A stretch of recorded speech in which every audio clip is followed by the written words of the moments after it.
Hi, everyone. Welcome back to the Lighthouse sessions. And what we like to do in these is introduce visionary entrepreneurs and those who serve them.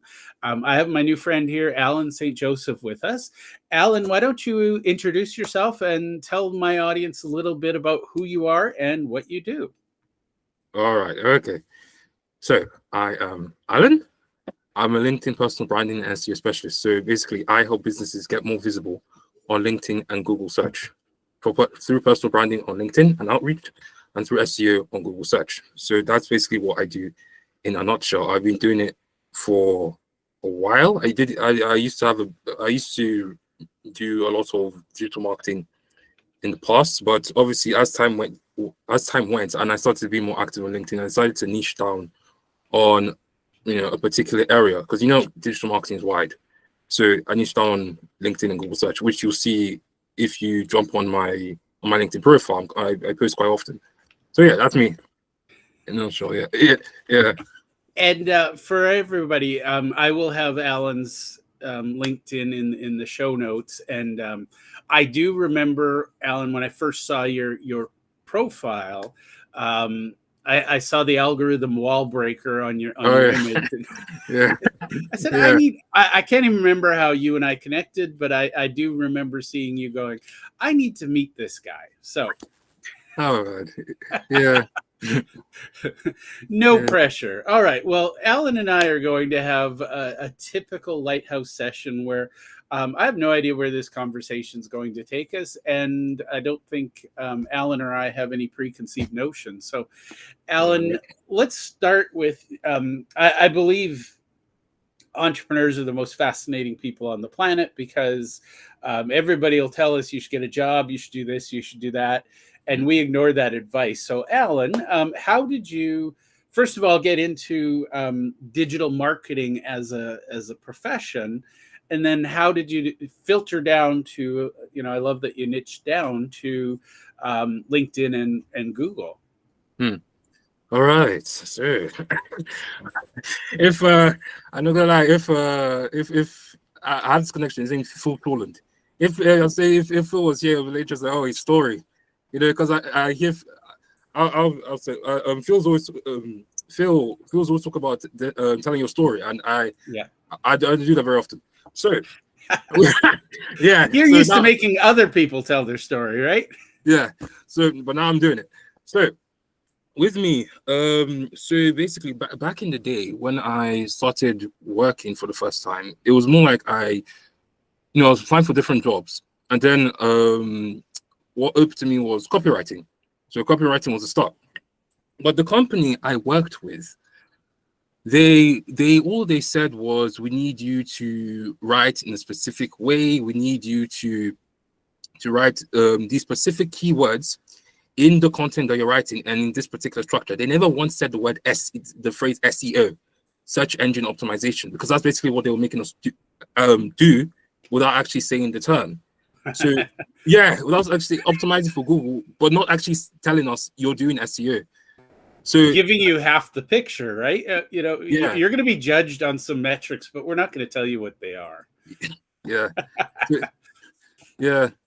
So they only gave you like the brief.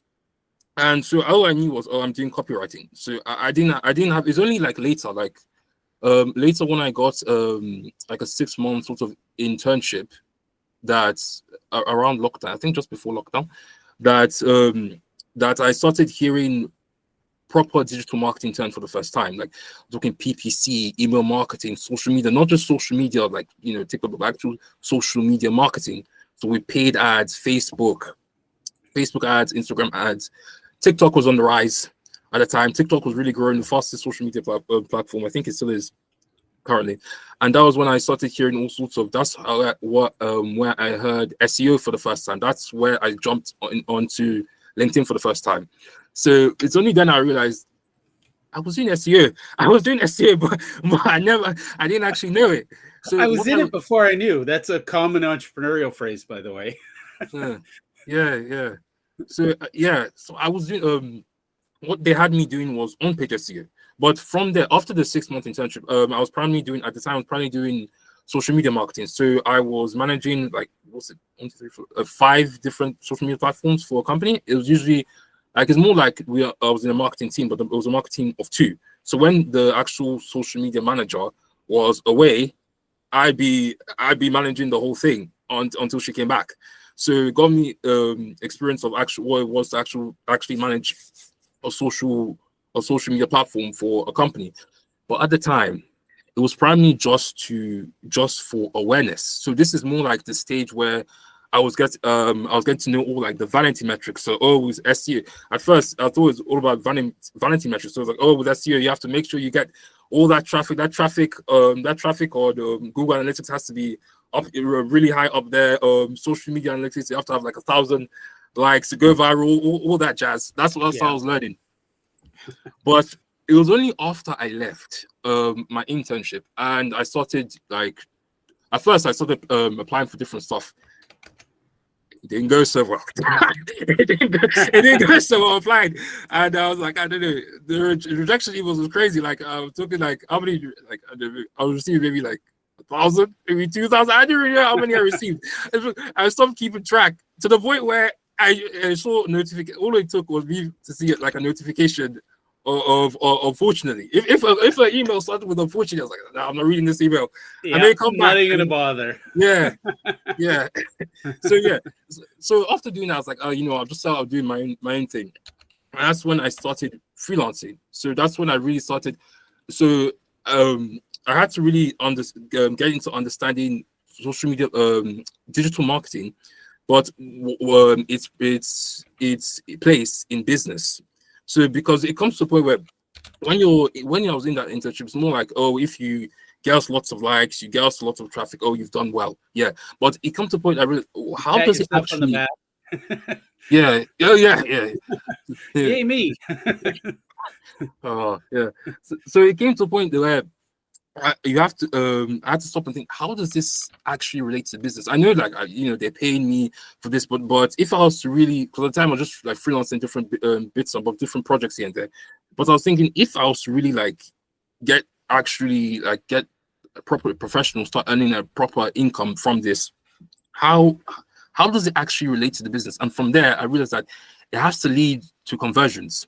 If digital marketing, whether it be social media marketing, email marketing, PPC, SEO, if it doesn't lead to conversions, then it's just vanity. It really is just vanity, and it's well, to be frankly speaking, it's not.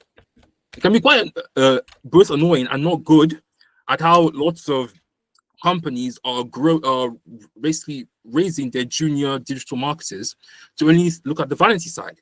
They need to really push to make them aware of how it should lead to conversions. SEO is dead if it doesn't lead to conversions on the website. Social media is dead if it doesn't lead to like lose click-throughs, those downloads of the leads. It should really ideally lead to conversions and leads. And when that's well, they'll call it on LinkedIn. I know they'll call it a mind shift or shift of mindset. That's a big term. Yeah. Once that shift of mindset came, I started just changing how I did like social media and did SEO. So SEO, it was more like getting the traffic, but also working on the getting the traffic to the site, but also working on the website's CRO, so conversion rate optimization. So making sure, that's SEO term, SEO term, yeah. So making sure that it doesn't the website gets leads, either leads or conversions. So either they, sometimes you work with the email marketer to make sure they get the people, visitors onto an email list to convert them through emails. That's still a lead from SEO, even though it goes to email marketing side. And for social media marketing, get loads of sure, you can get lots of like engagement, but you also, if you can, start reaching out to people and starting conversations. You see, so that's the general idea I got from setting out on my own. Now, at the time, I was in regard to social media in particular. This was maybe a couple of years, maybe 2 years ago now, back or so. All time I was just regards to on the social media side of stuff. I was primarily working only on company pages, so getting companies certain amount of like maybe like 50, 100 engagement per post. making sure they're more known, like sharing their content, everything. But in the midst of all of this came this personal branding thing. This personal branding thing that I it's more like I was working on company pages, but I had that in the corner of my eye. I just kept looking, wondering. And at the time, I was setting out on my own, so I had to get myself out there a bit more. So I started writing. This is when I started writing content on LinkedIn, but I hadn't really necessarily posted like any like proper like personal picture or video of myself as such. But at the same time I like to analyze different sorts of how different people's LinkedIn strategy of our industry, which I found interesting. And among those people at the time, I found someone that was their commenting style, their commenting strategy was really on point. Like I really liked that they were giving a lot of value in the comment. And this person in question was Phil Shortland. Phil Shortland is now really growing since then. So at the time, this moment, like my sort of error that I'm coming onto LinkedIn, but haven't quite entered into the personal branding phase where I start showing a boom, this is me, this is who I am, this is what I'm doing, It's more like I'm just talking about just digital marketing, LinkedIn, but no one knows the person actually behind the actual profile. So yeah, basically, yeah, that's how I was at the time. So I started wrote a post on Phil. Because of his style of commenting I thought it was a very good idea for brands, companies to take note. And it's from there we eventually connected and started talking. And eventually he started growing his personal brand as well. And then I started talking about different people as well. And he gave me a mention. Then he said that I really ought to change my profile picture. So at the time, my profile picture was just it wasn't me. It was just for a long time. I think like a couple of years, maybe 3 years. I found out later that LinkedIn doesn't allow that. I was like, how's that happen? I had a profile that wasn't me for like 3 years. I didn't get sanctioned or anything, but anyway, yeah. So my LinkedIn profile, if you look at my LinkedIn profile now, it's like me words with words, red, yellow, all that jazz, all that stuff. Yeah, but before then, all that stuff. But before then, I'm laughing because mine is red and yellow, and people tell me all the time. Sorry to interrupt, but I literally love the lucky lanterns they use for Lunar New Year. And so I went to Google, I found a picture of one, and I said, give me the exact colors. And so that became my branding. And people criticize the colors all the time. And I'm like, but you noticed it. Yeah, it's true. Yeah, I remember having one prospect in the call that they said, why should we trust you? You used the McDonald's color scheme. See, I trusted you instantly, so therefore, you see, you see, everyone's LinkedIn's filled with 1 billion people, so you're gonna find some people that trust you, some people that they think you're a shady character. So yep. So yeah. Well, and I noticed the sorry, I'm going to be Canadian here for a minute, but I noticed the toque is prominent in all your photos, and you're wearing it on our call. The toque. Is it this? Yeah. Oh, yeah. So clearly, it's part of your brand, right? I guess it's been pointed out to me a number of times. It's really like even before. I'm talking like maybe 10 years ago, maybe in my teens, maybe like years ago. It's just been something that I usually wear. Like yeah.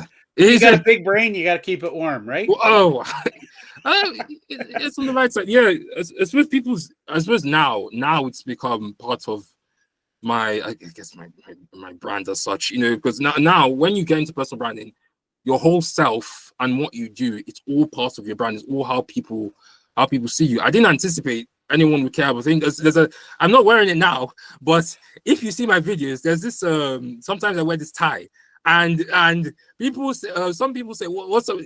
In all the videos that were the tie, people say, what's up with the tie? What's up with this tie? I'm like, why do you even care about this thing? You see, because sometimes things about you may grab people's attention that you may not have realized. You may think, oh, it's just a tie I wear, just something I wear, and you go, but people say, hey, what's up with it? Like at that time when there was time I posted a video, it's still on my LinkedIn profile, that it was like 2 minutes or 3 minutes long.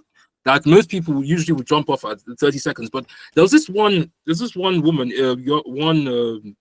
lady, my first recollection, that I think her name was Twinkle, I believe, yeah. She commented that she stayed from beginning to the end of my video just because of the tie I was wearing. so I was like, what? So I was like, what's I'm not wearing it today because yeah.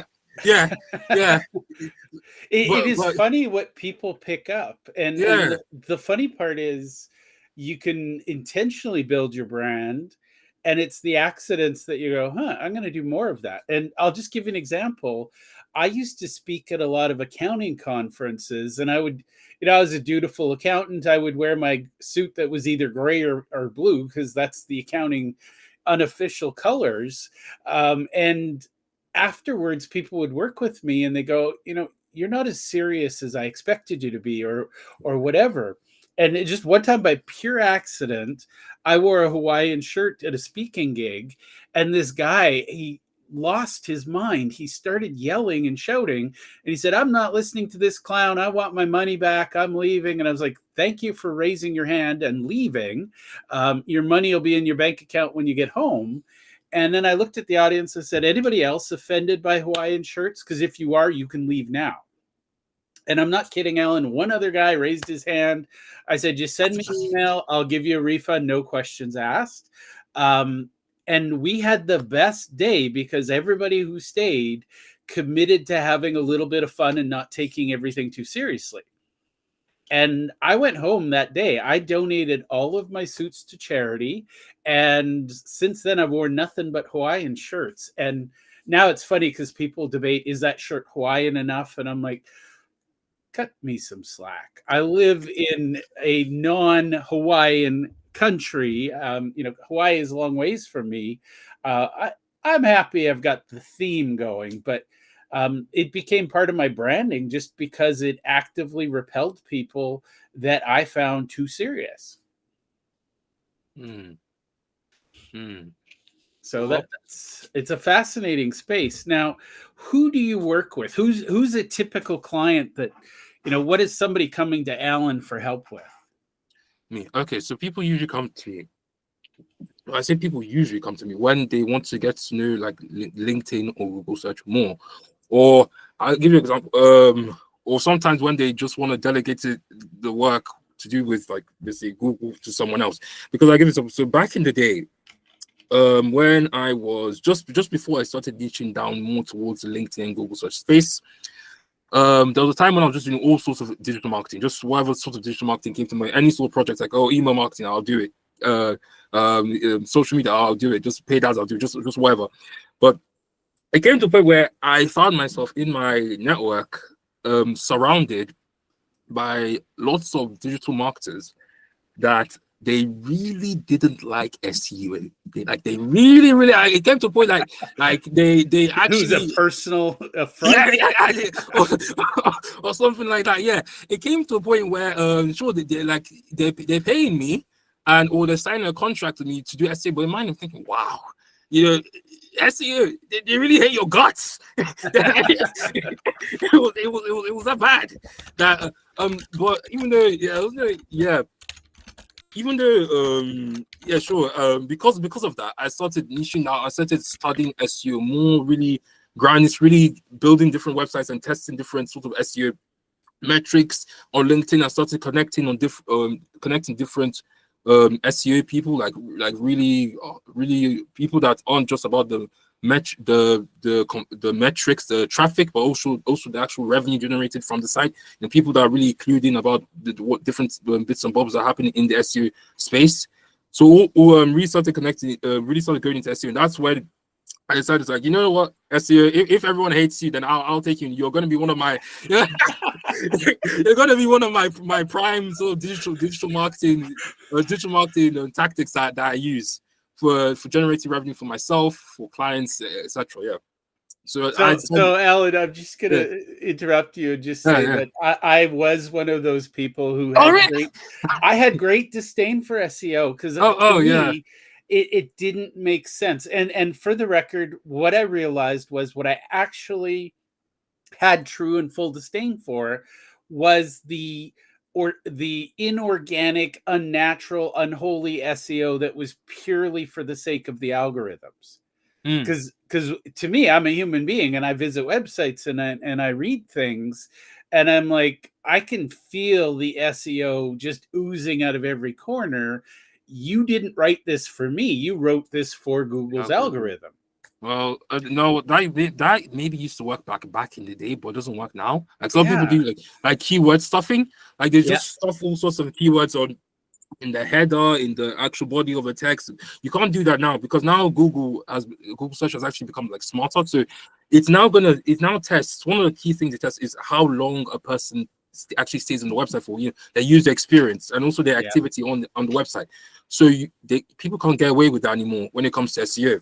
Yeah. So it's and that's what my conversion took, was I had to recognize just because everybody else did it one way doesn't mean I had to. Mm.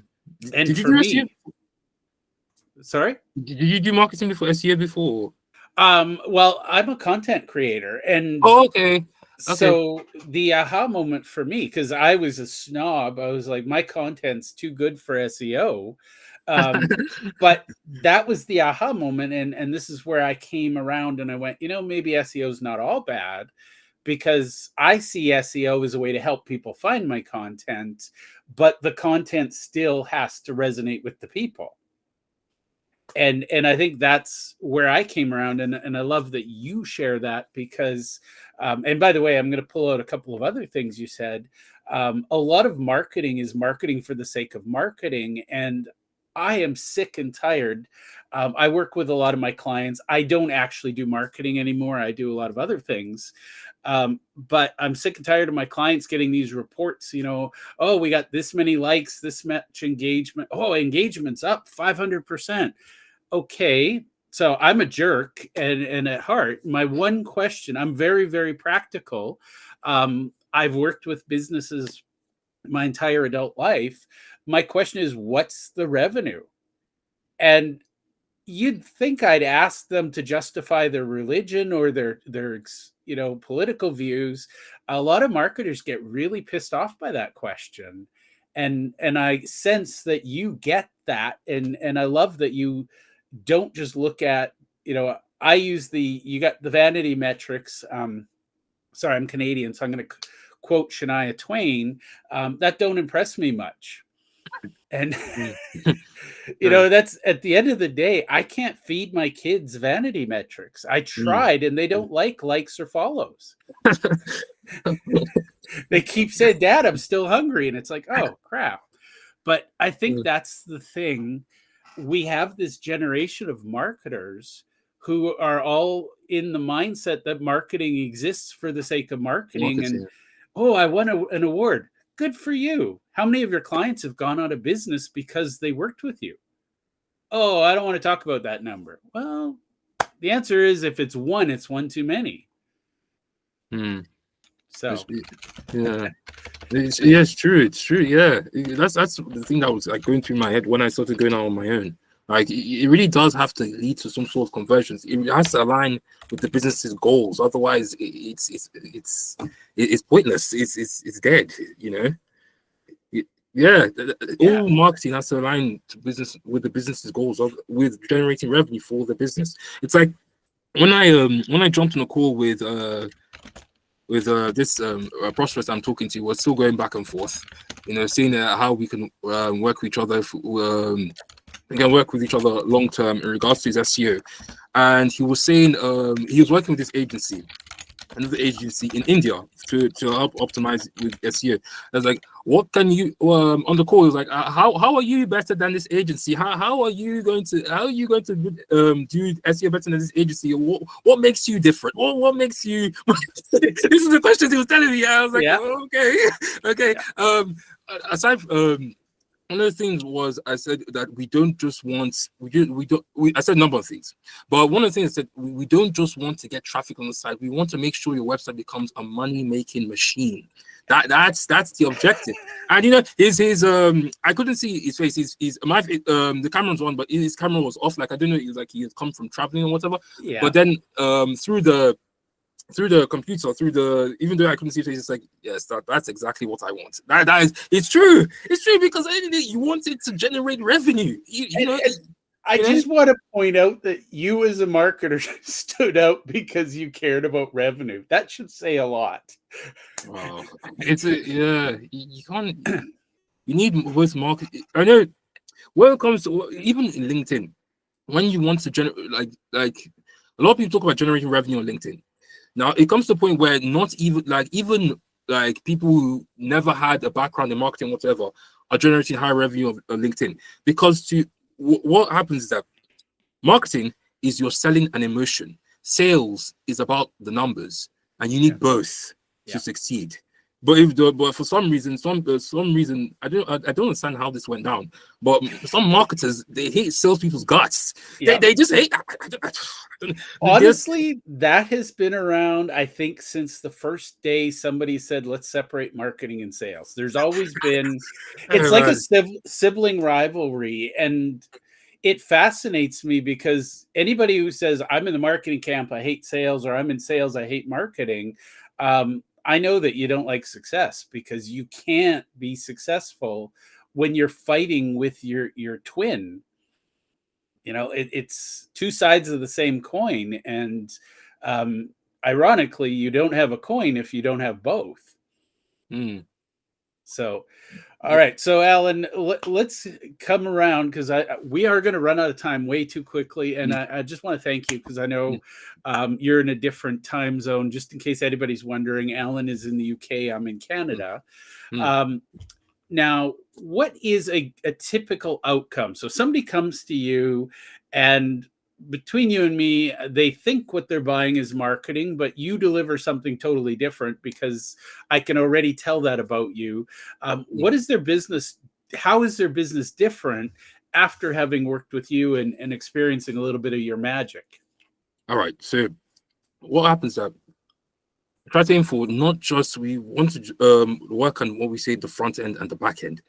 So what we want is to increase brand awareness, but also be generating conversions, whether it be like a bought call or bought products. So let's say on LinkedIn, when it comes to LinkedIn strategy, what I primarily aim for is upfront personal branding, optimize their profile, make sure they look nice, make sure we have a consistent content strategy going.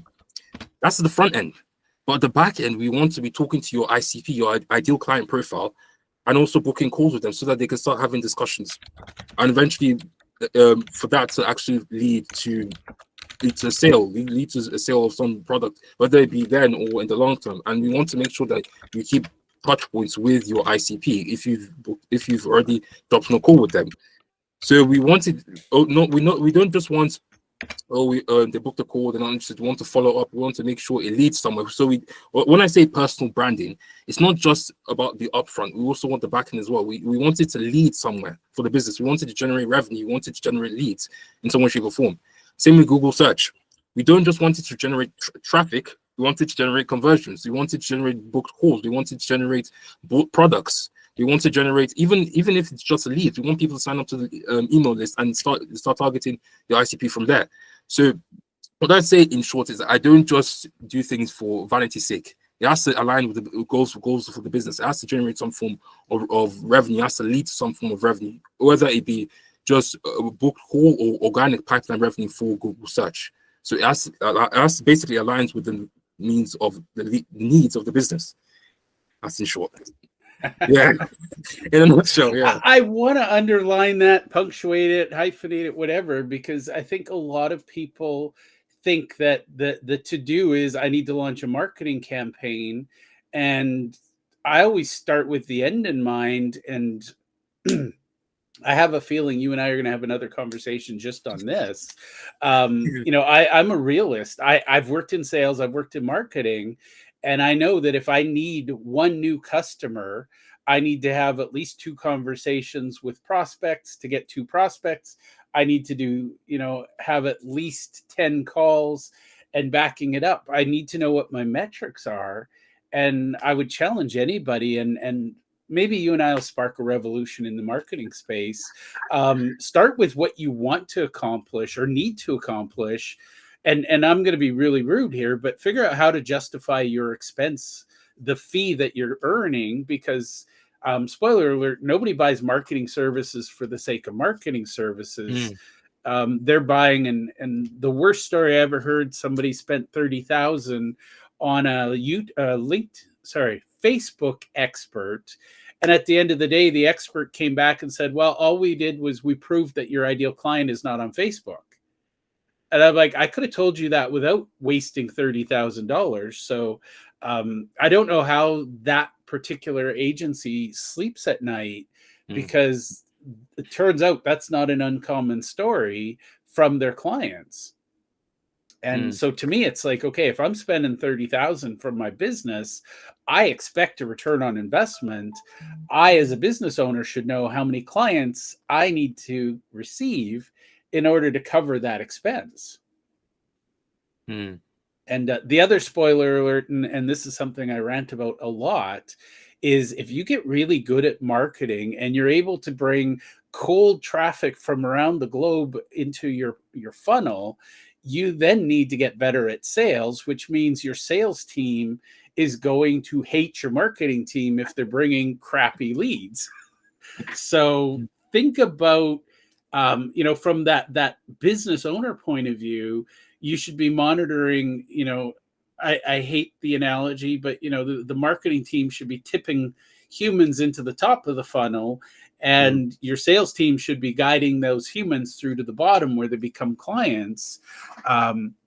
We don't want to have humans falling out of a funnel, because the humans will get harmed, but we also need to be able to diagnose, as a business owner, where is my funnel broken? Is it at the top, I'm not getting enough leads, or is it somewhere in the middle where my leads aren't turning into clients?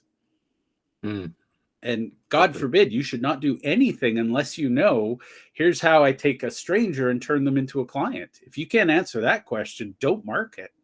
Thoughts on that random rant? It's true though, yeah. Really, yeah. I knew Alan and I were very similar souls when I read his LinkedIn profile. Now, Alan, it's a little redundant, but could you remind people where they can go to connect with you?